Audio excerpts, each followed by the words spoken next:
신약성경 사도행전 12장 21절에서 24절까지 말씀입니다. 우리 찾으셨으면 한 절씩 교독하시겠습니다. 헤롯이 나를 택하여 왕복을 입고 단상에 앉아 백성에게 연설하니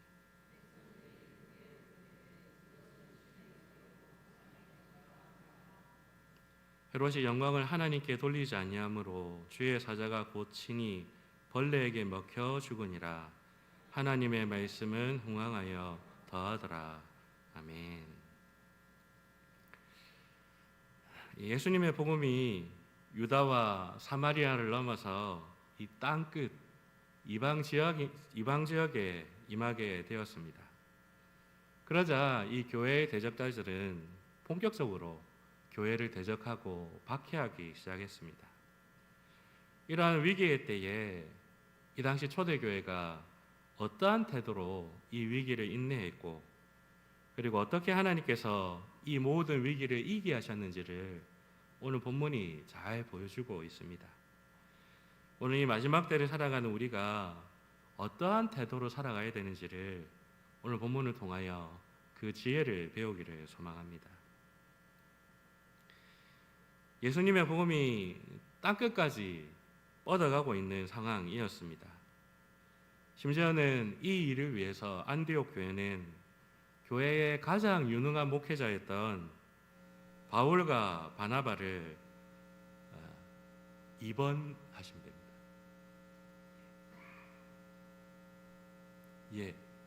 이거 2번 조명 2번 조명 2번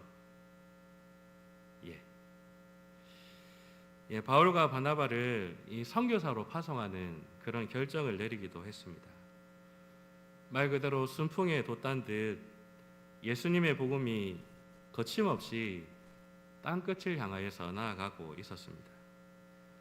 이 모든 것이 순적하게 진행되고 있는 이 상황에서 이것을 방해하고 대적하는 자들이 있었죠.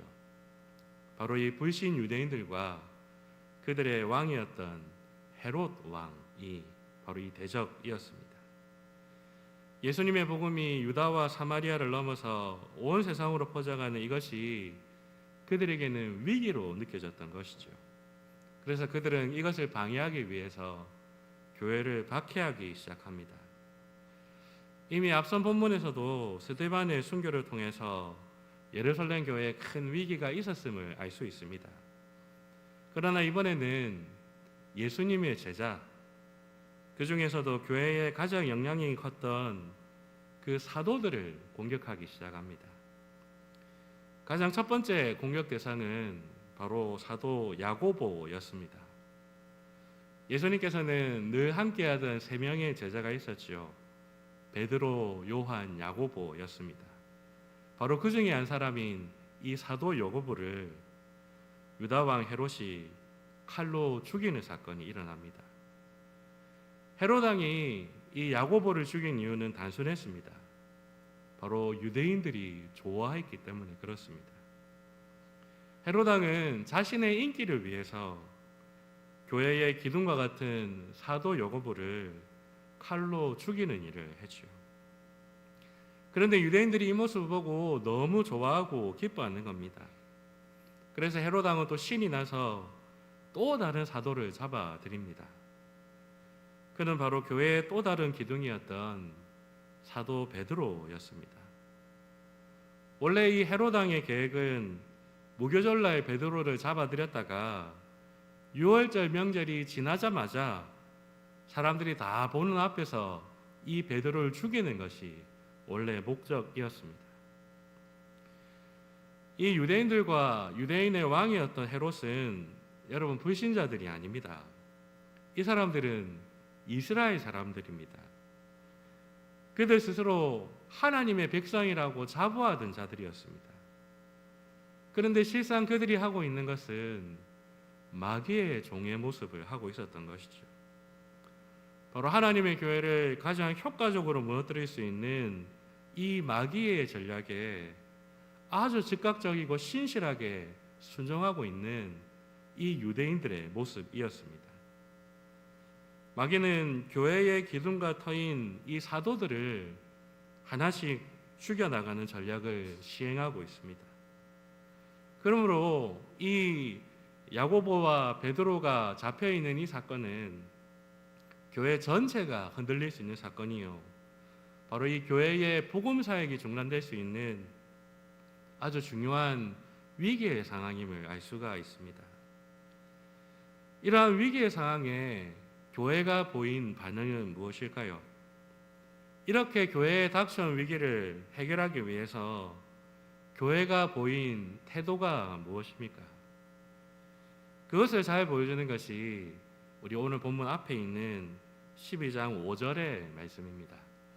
우리 12장 5절의 말씀을 한번 다 같이 읽어보겠습니다. 사도행전 12장 5절 말씀 다 같이 읽읍시다.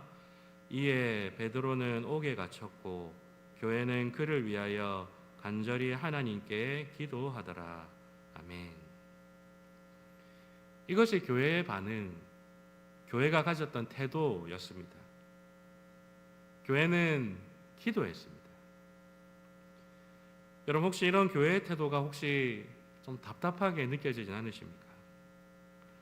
이런 위기의 상황인데 좀 뭔가 다른 방법을 취해야 되는 건 아닌가, 이런 생각이 들지 않으십니까? 그런데 여러분, 이 당시 교회가 취했던 이러한 태도는 모든 시대에 신실한 하나님의 의인들이 지냈던 그 방법과 똑같은 모습입니다. 오늘 본문의 이 사건은 예수 그리스도를 거부하는 악한 자들에게 신실한 교회가 고난을 받고 있는 상황입니다. 유대의 타락한 직분자 바로 헤롯을 통해서 의인들이 고난을 받고 있는 상황입니다. 이러한 상황에서 신실한 의인들은 늘 한결같은 태도를 보였습니다. 그것은 의로우신 재판장, 바로 하나님께 모든 판단과 심판을 맡기고 그들은 기도하면서 이 고난의 때를 보냈던 것이죠.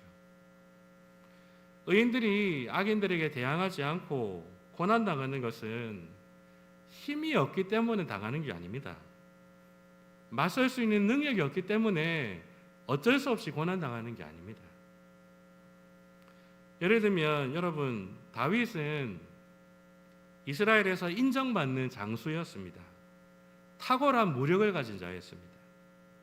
그리고 다윗의 주변에는 수많은 용사들이 모여들었습니다.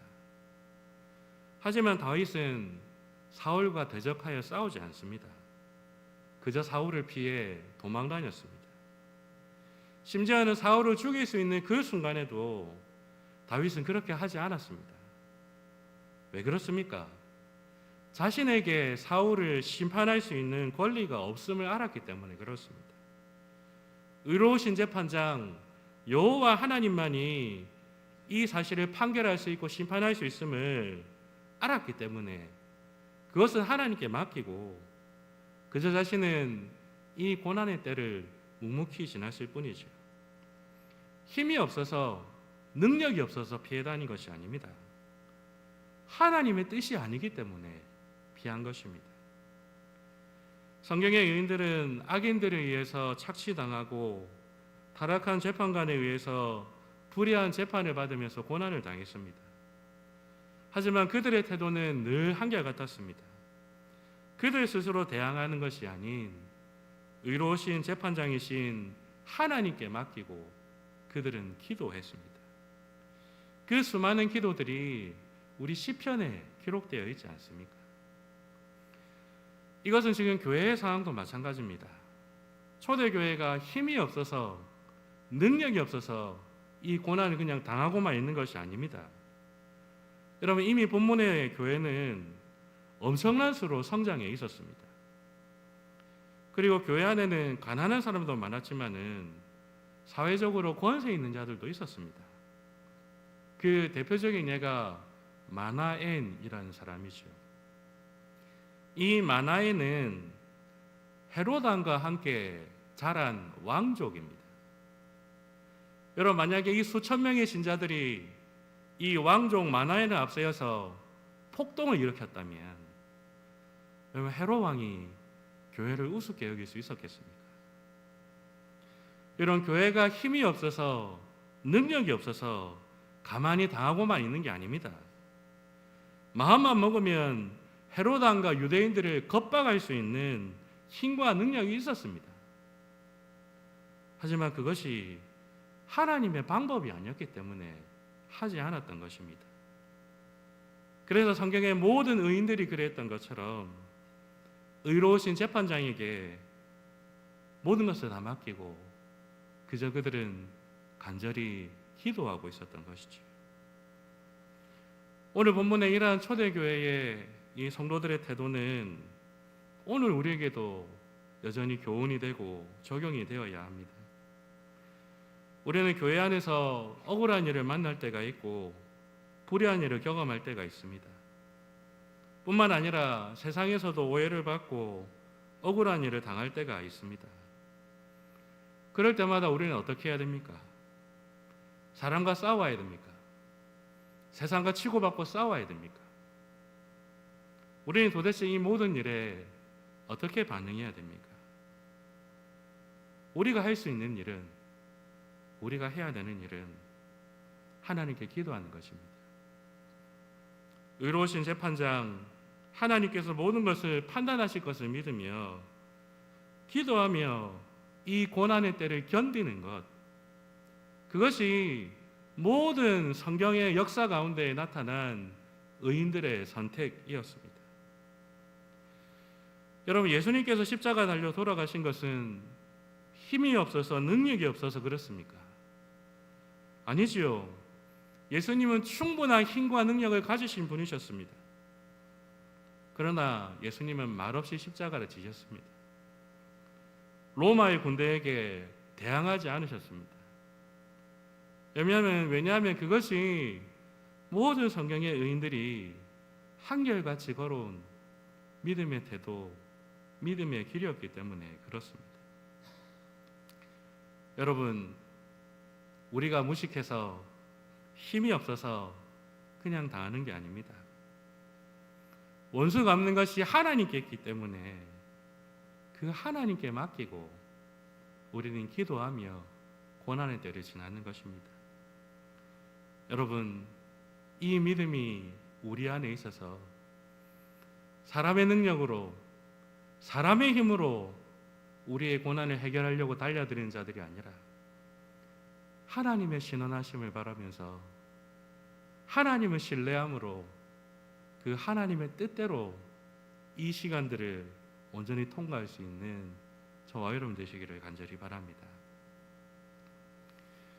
큰 위기 앞에서 교회는 기도하며 하나님의 구원을 기다렸습니다. 그리고 하나님께서는 그 밤낮 부르짖는 교회의 기도에 응답하셔서 그들의 원한을 속히 풀어주십니다. 유월절이 지난 다음 날 베드로는 광장에 내어져서 유대인들이 보는 앞에서 처참하게 죽임당할 예정이었습니다. 하지만 하나님께서는 그 전날 밤에 천사를 보내어 베드로를 풀어주십니다. 헤롯 왕의 계획을 완전히 물거품이 되게 만드셨던 것이죠. 뿐만 아니라 사도들을 죽이려 했던 헤롯 왕을 하나님께서는 심판하십니다. 오늘 본문의 헤롯 왕의 모습은 아주 의기양양하게 사람들 앞에 나타납니다. 높은 단상에 올라서 휘황찬란한 왕의 의복을 입고 헤롯 왕은 연설을 하죠. 그 모습이 사람들 보기에는 경외감이 들었던 것 같습니다. 그래서 헤롯 왕이 연설할 때 사람들이 깜짝 놀라면서 외치지요. 이것은 신의 소리다, 사람의 소리가 아니다. 하지만 이렇게 영광스러운 장면은 순식간에 싸늘한 죽음의 장면으로 바뀝니다. 하나님을 대적하여 높아진 이 헤롯 왕을 하나님께서는 사자를 보내셔서 죽게 하십니다. 그러자 헤롯 왕은 벌레에게 먹혀 죽게 됩니다. 이 벌레에게 먹힌다라는 이 표현은 시체에 구더기가 끼는 그 장면을 표현하는 것입니다. 하나님의 사자가 헤롯의 생명을 앗아갔고 생명을 잃어버린 헤롯의 시체에 순식간에 구더기가 끼어서 결국 뼈만 앙상하게 남은 그 모습을 보게 하는 것이죠. 하나님께서 교회의 기도를 들으셨습니다. 의로우신 재판장이신 하나님을 의지하고 기도하는 그 교회의 믿음을 하나님께서 받아주셨습니다. 그래서 교회의 모든 대적을 물리쳐 주시고 사도 베드로를 구원해 주셨습니다. 의로우신 재판장이신 하나님이 여전히 살아계시며 그에게 부르짖는 의인들의 기도를 들으시는 분이심을 나타내 주셨습니다. 이로 인하여서 교회는 더욱더 담대함을 얻게 되었고 힘써 복음을 전하게 되었습니다. 그 결과 어떻게 됩니까? 오늘 본문 24절에 이렇게 말합니다. 하나님의 말씀은 흥왕하여 더하더라. 하나님의 복음은 계속해서 퍼져나갔고 믿는 사람들이 계속해서 교회에 더해졌습니다. 한마디로 하나님의 교회에 큰 부흥이 임했습니다.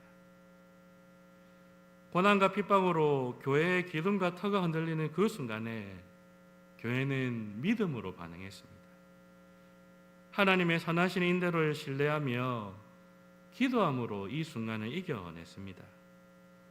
하나님께서는 그들의 선택, 그 믿음의 인내를 기뻐하셨고 교회의 원한을 속히 풀어주십니다.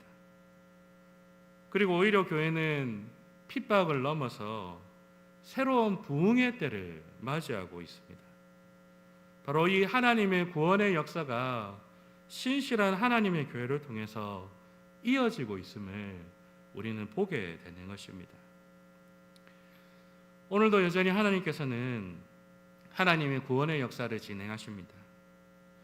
지금도 살아계신 하나님께서는 그 구원 역사를 자신의 손으로 인도하고 계십니다.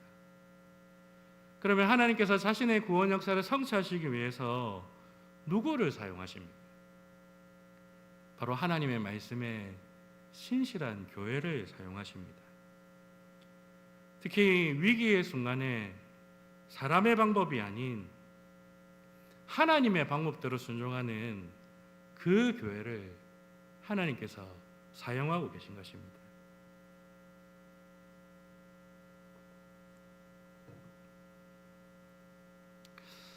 여러분, 그렇다면 우리는 어떻습니까? 정말 교회의 위기의 순간마다 하나님의 방법대로 순종했습니까? 아니면 사람의 방법과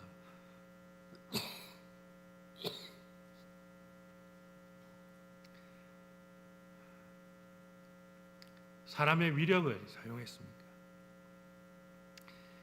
이제 우리 교회는 설립 46주년을 넘어서 47주년을 향하여서 달려가고 있습니다. 계속해서 이 교회가 하나님의 구원 역사에 쓰임받는 교회가 되기 위해서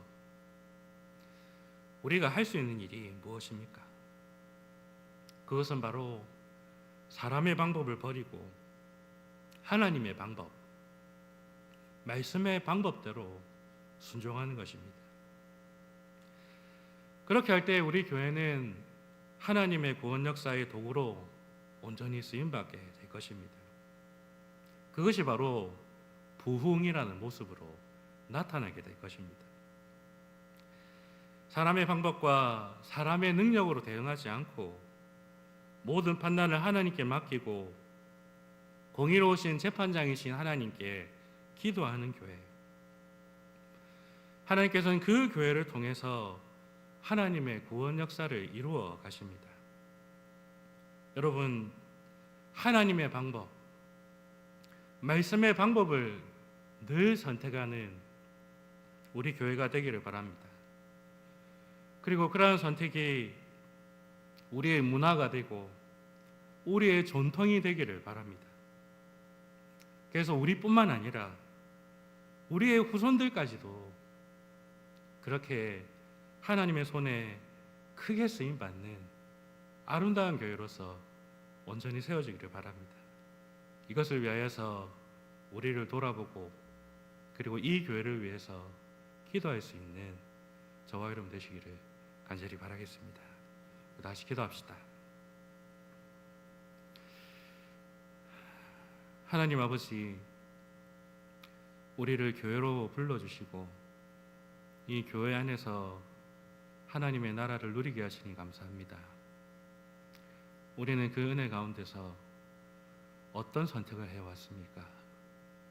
우리는 어떤 방법으로 이 하나님의 교회를 섬겨왔고 이 교회를 세워왔습니까?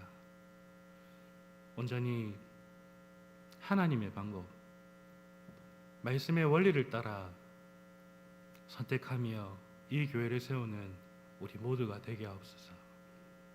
그래서 이 마지막 시대에 정말 하나님의 구원 역사에 마음껏 쓰임받는 귀한 교회로 세워져 갈 수 있도록 하나님 은혜를 다하여 주시옵소서.